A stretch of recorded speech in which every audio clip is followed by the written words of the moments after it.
अपने जीवन को आनंदित कर लेता है। चूंकि सत्संग वह संदेश देता है, वह सूत्र देता है। भौतिक धन संपदा, भौतिक परिवार के बीच रहकर हम कैसे जिए। तुलसी जग में यूं रहो,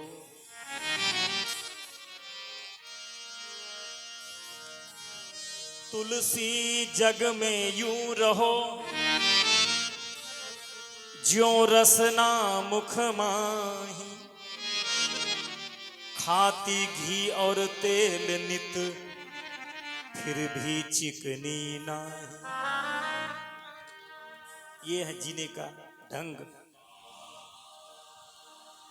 संत हमें इशारा करते हैं, संसार में जीने का, संसार में चलने का ढंग देखो कैसा है। पानी में नाव चले तो चले, नहीं नाव में पानी आने दो। संसार में मन गया तो गया, मन में संसार न आने दो। कहां जाओगे धन से भागकर, कहां जाओगे घर से भागकर, कहां जाओगे परिवार से भागकर। बाहर भागकर व्यक्ति को चैन नहीं मिलता है, भीतर जागकर चैन मिलता है। जो व्यक्ति जग जाता है भीतर, वह पत्नी, बच्चे, परिवार, धन संपत्ति के बीच रहकर भी अपने जीवन को आनंदित बना लेता है। सत्संग वही संदेश देता है कि पानी में नाव चले तो चले, सावधान रहना, नहीं नाव में पानी आने दो। जो व्यक्ति जिंदगी के राज को समझ लेता है, वह सबके बीच रहता है, लेकिन किसी की आसक्ति उनको बांधती नहीं है। जीव आसक्ति के कारण से ही बंधता है, और जिसके जीवन में आसक्ति नहीं रह गई, वह व्यक्ति तो मुक्त हो जाता है। चूंकि ये स्मृति दिवस है, इसलिए ये बातें आई हैं, स्पष्ट कर देता हूं। शरीर और आत्मा, ये दोनों का संबंध हमारा जीवन है। जिस दिन दोनों का संबंध विच्छेद हो जाता है, उस दिन को हम मौत कहते हैं। मौत तो हमारे जीवन में हर क्षण घट रही है, किंतु स्पष्ट रूप से हमें उसी दिन दिखाई देता है कि आज शरीर से आत्मा का संबंध छूट गया।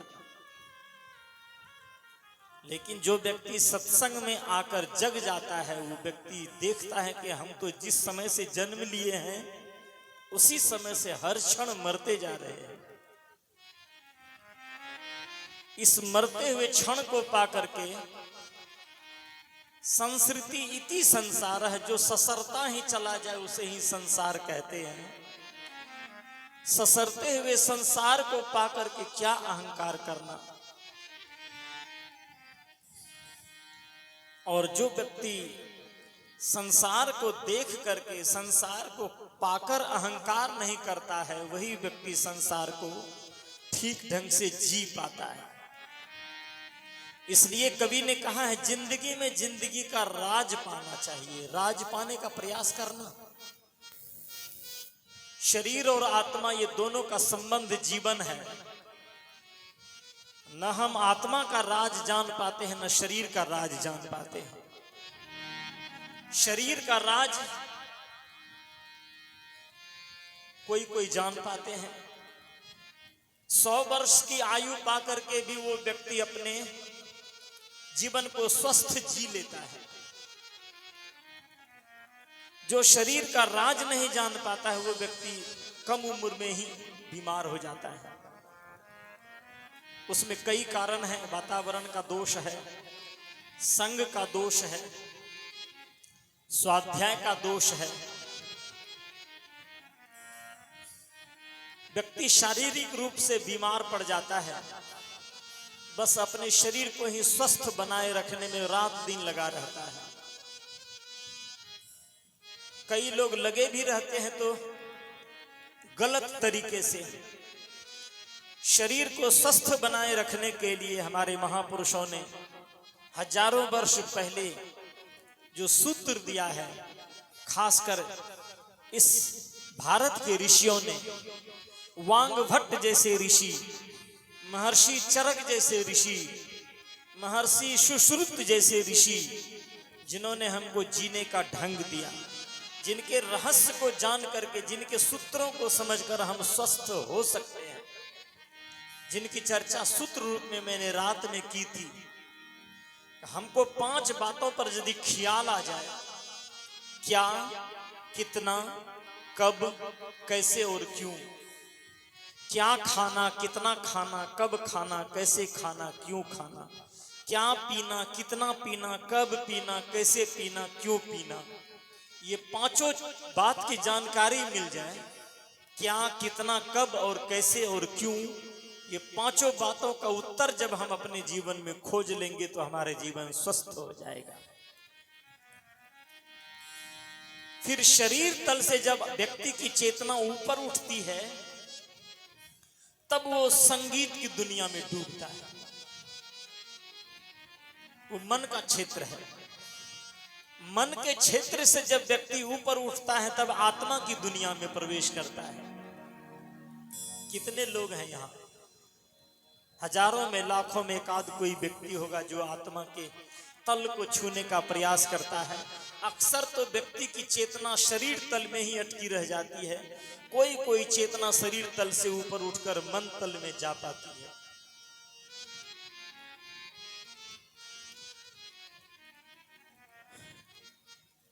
कई लोग नशा का भी सेवन करते हैं। कहते हैं महाराज मुझे पीने का शौक तो है नहीं, लेकिन पीता हूं गम भुलाने को। बाहर के दुख को भुलाने के लिए हम बाहर के साधन का उपयोग करते हैं। कबीर साहब जैसे व्यक्ति कहते हैं कि जरा एक बार नाम का शराब पीकर देख लो। बाहर की शराब पीते हो तो 2-3 घंटे के लिए तुम बाहर की दुनिया को भूल जाते हो। लगता है कि हम आनंदित हो गए कुछ क्षण के लिए, फिर वही स्थिति हो जाती है। एक बार सत्संग की शराब पीकर तो देखो। जिसके जीवन में सत्संग की शराब उतर जाती है उसको मीरा जैसे व्यक्ति को जब जहर भी भेजता है पीने के लिए तो वो जहर अमृत बन जाता है। सर्प भेजता है काटने के लिए तो सर्प भी माला बन जाता है। उसको बाहर की बाधा कुछ नहीं कर पाती है। इसलिए संत कहते हैं जगने का प्रयास करो, जिंदगी में जिंदगी का राज पाने का प्रयास करो। ध्यान दीजिएगा मित्रों, शरीर और आत्मा का संबंध, दोनों ये संबंध काल को हम जीवन कहते हैं। शरीर को भी स्वस्थ हमें रखना है, मन को भी स्वस्थ रखना है, और दोनों से ऊपर उठ करके आत्म तल में प्रवेश करके अपने जीवन को आनंदित करना है। तब हमको प्राप्त होगा कि हमें जीवन का राज समझ में आ गया। मन और इंद्रियों को सबस रखना चाहिए। असत्य और आसक्ति का त्याग करना चाहिए। असत्य और आसक्ति का त्याग कैसे होगा?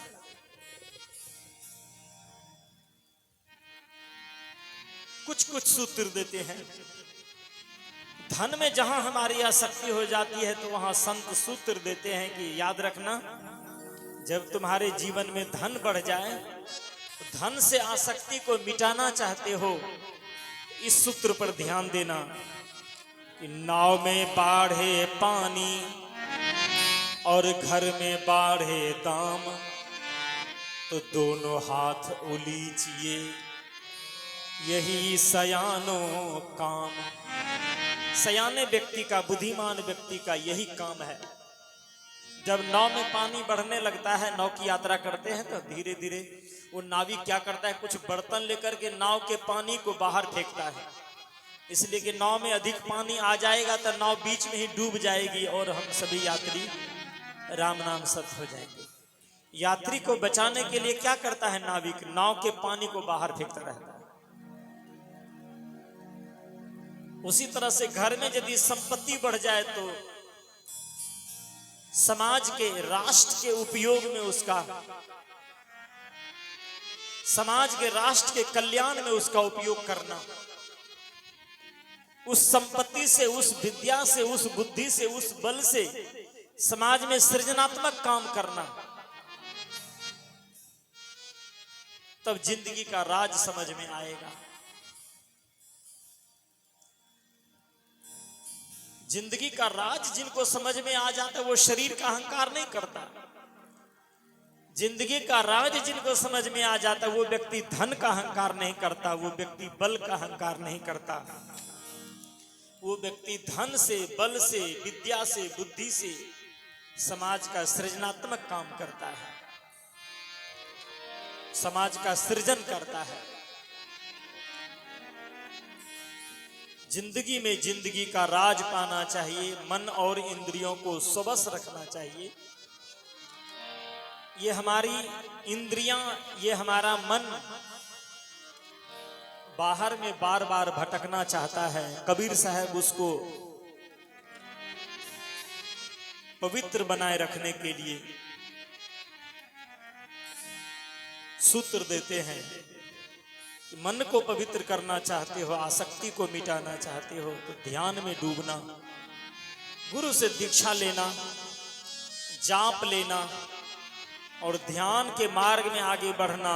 ध्यान मूलम गुरु मूर्ति, पूजा मूलम गुरु पदम, मंत्र मूलम गुरु वाक्यम, मोक्ष मूलम गुरु कृपा। गुरु के शरण में आकर ध्यान साधना की युक्ति लेकर के अपने मन को एकाग्र करना, इस शरीर से सेवा करना, मन से सेवा करना, धन से सेवा करना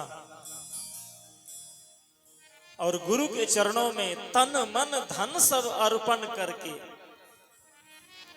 तन भी समर्पित, मन भी समर्पित, गुरुदेव के चरणों में धन भी समर्पित। ब्रह्मानंद जी महाराज ने कहा है, तन मन धन सब अर्पण करके जो गुरुदेव रिझावे रे, ब्रह्मानंद भवसागर दुस्तर सो सहजे कर जावे रे। वही व्यक्ति जिंदगी का राज समझ पाता है जो तन का, धन का और बल का अहंकार गुरुदेव के चरणों में समर्पित कर देता है।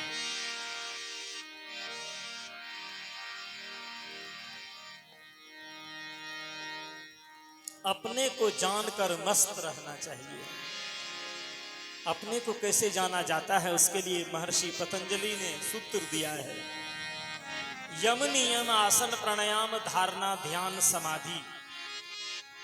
यम है सत्य अहिंसा औस्ते ब्रह्मचर्य और परिग्रह, नियम है शौच संतोष तप स्वाध्याय ईश्वर प्रणिधान, आसन और प्राणायाम जिनकी विशद चर्चा दुनिया के अद्भुत महापुरुष जो हमारे वर्तमान समय में जी रहे हैं, जिन्होंने दुनिया को जगाया है, आसन और प्राणायाम की विधि बताया है, योग पुरुष योग ऋषि स्वामी रामदेव जी महाराज, उनके सानिध्य में आप जाएंगे तो योग के कितने प्रकार हैं उसके गहराई को समझ पाएंगे, प्राणायाम के रहस्य को समझ पाएंगे। यम नियम आसन प्राणायाम, प्रत्याहार, आहार हम जो मुंह से लेते हैं उसे आहार कहते हैं, बाकी आंख से भी आहार लेते हैं, कान से भी आहार लेते हैं, नाक से भी आहार लेते हैं, चमड़ी से भी आहार लेते हैं। इन पांचों आहार को प्रत्याहार कहा गया है। पांचों आहार को पवित्र करके अपने जीवन को धारणा की दुनिया में प्रवेश कराना, धारणा की दुनिया से ऊपर उठकर ध्यान में आना, ध्यान के दुनिया में जाते ही तुम्हारे जीवन में समाधि घटित हो जाएगी, तब अपने को जान पाओगे। स्वस्वरूपानुसंधानम भक्ति रीति विधीयते। बाहर की भक्ति है, माता पिता अपने से बड़ी उम्र वालों के साथ आदरपूर्ण व्यवहार करना, समान उम्र वालों के साथ प्रेमपूर्ण व्यवहार करना, अपने से छोटी उम्र वालों के साथ स्नेहपूर्ण व्यवहार करना, ये व्यवहारिक भक्ति है। और स्वस्वरूपानुसंधानम भक्ति रीति विधीयते, स्वस्वरूप का, आत्मा का अनुसंधान करके आत्मा में अवस्थित हो जाना, ये पारमार्थिक भक्ति है। ये सूत्र हमें संत गुरुजन देते हैं। अपने को जानकर मस्त रहना चाहिए। अब कुछ विवादित बात है, कुछ विवादित बात है जो परंपरा से वो बातें चलती आ रही है। जिस परंपरा से ऊपर उठ करके श्री विष्णुदेव बाबू ने, श्री विश्वंभर बाबू ने ये काम किया है, जिसको लोग अपनी परंपरा समझते थे, आज मनुष्य की चेतना जगी है तो उनसे ऊपर उठा है। आपने अभी भजन में सुना, कौन भैया करते पैरवी, कौन जमानत हो तेरे ललना रे, कौन वकील करते बहस, जीव के छोड़ाए तेरे। तो बहस करने के लिए केवल एक पक्ष का वकील होता है। वकील साहब को तो पता होगा, दोनों पक्ष का वकील होता है ना, दोनों पक्ष के वकील होते हैं, दोनों अपना अपना पक्ष रखते हैं। यहां भी इस आत्मा को मुक्त करने के लिए दो पक्ष के वकील दोनों तरफ हैं। एक वकील बाहर में बैठा हुआ है, वो कहता है कि अभी जब तक जीना है तुमको जैसे जीना है जी लो, जब तुम मर जाओगे तब हमको बुला लेना, हमारे पास वह दम है, वह शक्ति है, हम यहीं से मंत्र पढ़ेंगे। जिंदगी भर जो तुमने गलत कर्म किया है, गलत कर्म के कारण से तुम्हारी आत्मा शरीर को छोड़कर जब निकलती है तो नरक की ओर जाने लगती है, तो हमको बुलाओगे और हम मंत्र पढ़ देंगे तो नरक की ओर जाती हुई आत्मा लौट करके स्वर्ग में आ जाएगी। हमारे मंत्र में वो ताकत है। और दूसरा पक्ष का वकील यहां बैठा हुआ, वो कहता है नहीं नहीं नहीं, मृत्यु के बाद कोई भी आत्मा नरक की तरफ जाती है और उसको मंत्र से नरक से स्वर्ग की ओर जो ट्रांसफर करने की बात करता है वो बिल्कुल झूठ बोलता है। चूंकि मुए मुक्ति कहे गुरु स्वार्थी, झूठा ते विश्वासा। कौन कहता है मरने के बाद व्यक्ति को मुक्ति मिलती है? मुक्ति तो व्यक्ति को जीते जी मिलती है। और ये आत्मा अनुसंधान है। जिस व्यक्ति की आसक्ति शरीर से मिट जाती है वो व्यक्ति जीते जी मुक्त हो जाता है। और कई बंधन हैं। हमारे यहाँ एक परंपरा और है, शरीर छूटने के बाद व्यक्ति के शरीर को कुछ लोग पारंपरिक ढंग से मिट्टी के नीचे दे देते हैं, कुछ लोग उसको आग में जला देते हैं, कुछ लोग जल प्रवाह कर देते हैं। लेकिन सनातन धर्म में एक नियम जो चलाया गया, शरीर छूटने के बाद अक्सर व्यक्ति के शरीर को जला देना चाहिए। इसलिए जला देना चाहिए कि जिस व्यक्ति की आसक्ति शरीर से लगी हुई होती है, शरीर छूटने के बाद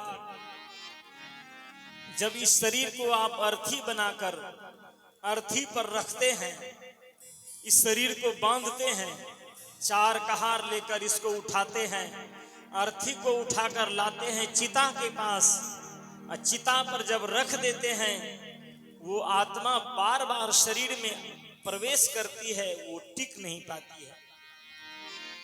वो बार बार आसक्ति उनकी बनी रहती है कि शरीर से निकलना नहीं चाहती है, मोह के कारण से, आसक्ति के कारण से। लेकिन जब शरीर से एक बार आत्मा निकल जाती है तो पुनः उसमें प्रवेश नहीं कर पाती है, टिक नहीं पाती है। हमको आपको दिखाई नहीं देता है। परिवार के सभी लोग रोते रहते हैं, आत्मा सोचती है कि हम तो मरे नहीं हैं, ये लोग रोते क्यों हैं? फिर बार बार में शरीर प्रवेश करती है, शरीर में आत्मा वो टिक नहीं पाती है। लोग शरीर को अर्थी पर रखते हैं और वहां से उठाकर लाते हैं, चिता पर रखते हैं।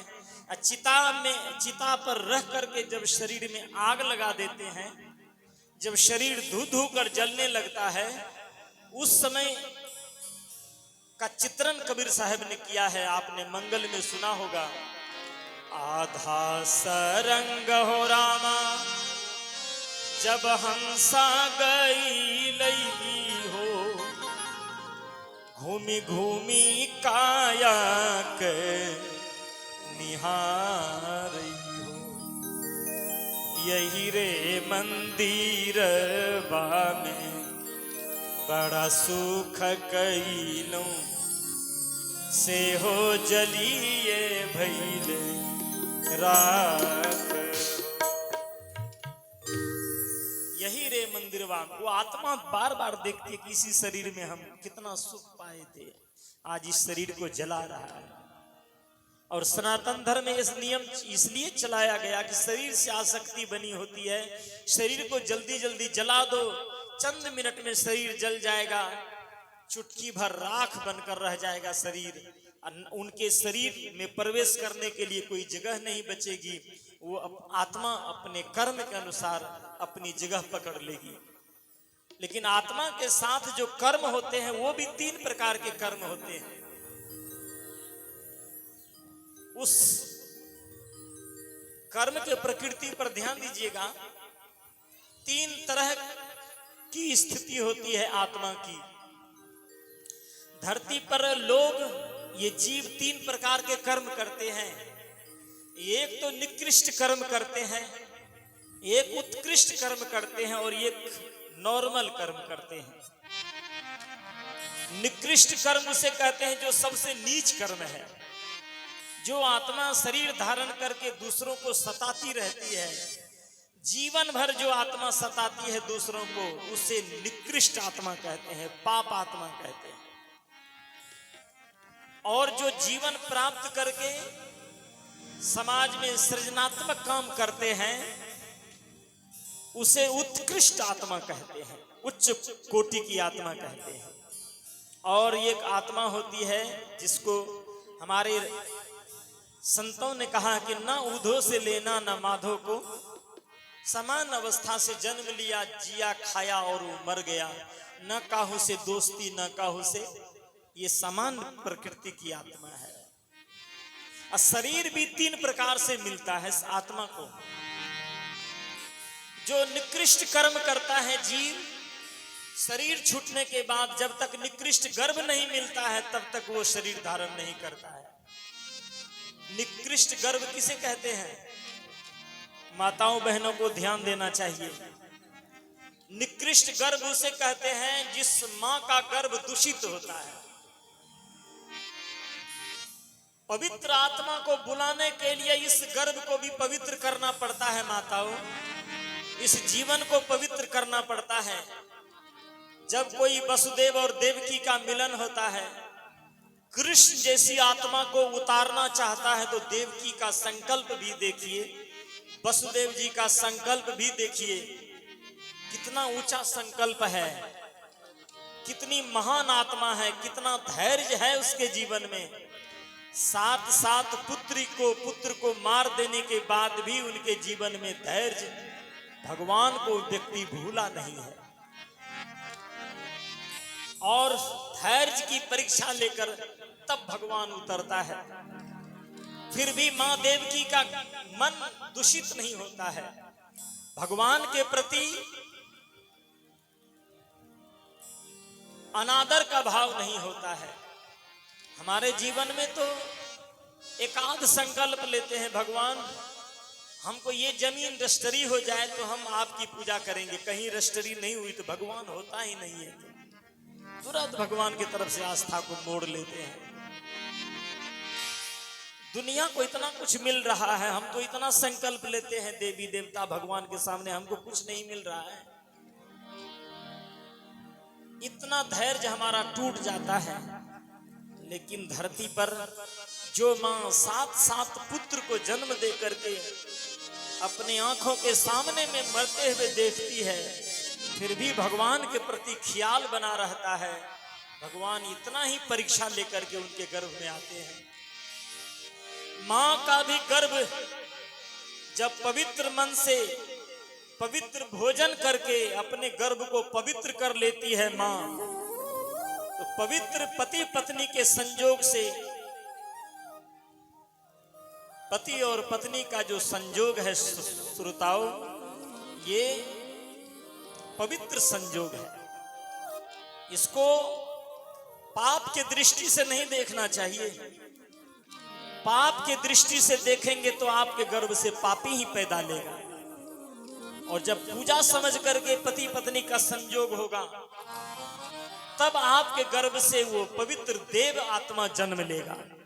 और वो देव आत्मा जन्म लेगा तो संसार में सृजनात्मक काम होगा। इसलिए जो निकृष्ट गर्भ होता है उनको जल्दी गर्भ नहीं मिलता है माताओं, वही आत्मा भूत की तरह भटकता रहता है। और वो आत्मा अपने शरीर से संतुष्ट नहीं होता है, तो दूसरे के शरीर में प्रवेश करके वो चाहता है कि हम सुख पा लेंगे। यहां थोड़ा सा भ्रम पैदा हो सकता है कि महाराज आप तो भूत को स्पष्ट कर दिए। बिल्कुल भूत स्पष्ट हो जाता है। मैं आपको बता दूं, जिस व्यक्ति का संकल्प मजबूत होता है उस व्यक्ति को भूत नहीं पकड़ता है। जिस व्यक्ति का संकल्प कमजोर होगा उस व्यक्ति को भूत पकड़ लेता है। जो व्यक्ति गुरु के शरण में जाकर दीक्षा लेता है, मंत्र लेता है, ध्यान साधना करता है, अपने मन को मजबूत कर लेता है, संकल्प को मजबूत करके अहम ब्रह्मास्मि की अवस्था में आ जाता है, उसको अपवित्र आत्मा कुछ नहीं बिगाड़ पाती है। तभी तो संत महापुरुष मरुस्थल, जहां वो शमशान है, शमशान में बैठ करके ध्यान करते हैं, वहां वो अपवित्र आत्मा आकर के उनको झकझोरती रहती है, इसका ध्यान तोड़ दें, डराने का प्रयास करती है। लेकिन जिनका संकल्प मजबूत होता है वो अपवित्र आत्मा उसको कुछ नहीं बिगाड़ पाती है। जिसका संकल्प कमजोर होता है ना, उसको कई भूत पकड़ लेता है। वो जहां लोग कहते हैं ना, इनके शरीर से 5-5 भूत पकड़ के हम रखे हैं। 7-7 भूत घुस गया था इनके शरीर में। कैसे घुस गया था? हमने उनको जगह दे दिया घुसने के लिए। संकल्प हमारा कमजोर पड़ गया, इसलिए इस शरीर में कई प्रकार की आत्मा घुस करके आपके जीवन को सताने का काम करती है। यदि आप संकल्प को मजबूत करना चाहते हैं तो आपको गुरु के शरण में आना होगा। और जब संकल्प आपका मजबूत हो जाएगा तब कबीर साहब के पंक्ति आपको याद करनी पड़ेगी। जो व्यक्ति गुरु के शरण में आ जाता है, सद्गुरु शरण सहाई हो हंसा, सद्गुरु शरण सहाई हो। निकट गए तन रोगन व्यापे, काल रहे अर घाई हो।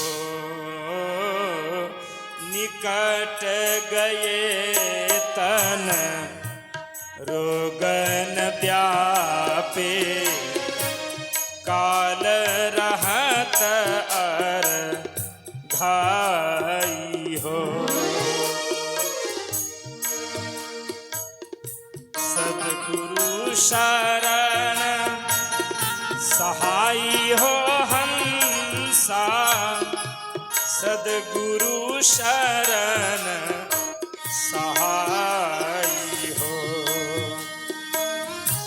निकट गए तन रोगन व्यापे, पाप ताप मीठी जाई हो। निकट गए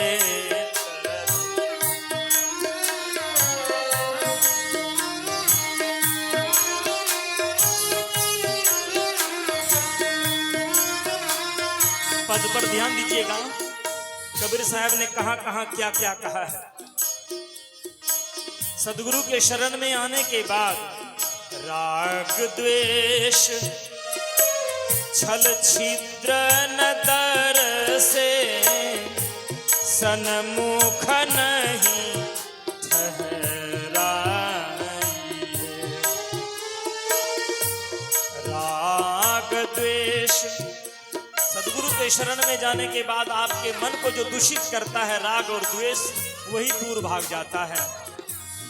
राग द्वेष छल छिद्र नदर से सन्मुख नहीं ठहराई हो। विषय विष निकट नहीं आवे, काल रहे अर भाई हो। विषय विष निकट नहीं आवे, काल रहे अर भाई हो।